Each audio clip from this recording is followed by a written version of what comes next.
Hello friend, good morning. আশা করছি তোমরা সবাই খুব ভালো আছো। আমিও খুব ভালো আছি।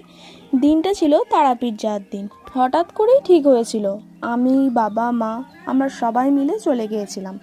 প্রথমে আমরা গলসি থেকে খানা জংশন স্টেশন চলে গিয়েছিলাম।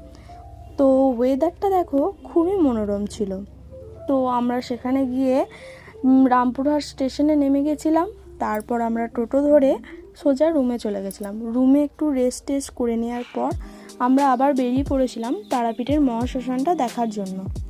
যাওয়ার পথে আই লাভ তারাপীঠ এই লেখাটা খুব সুন্দর লাগছিল, তাই একটু ক্লিক করে নিচ্ছিলাম। তো এখানে অনেক রকমের মেলা বসেছিল।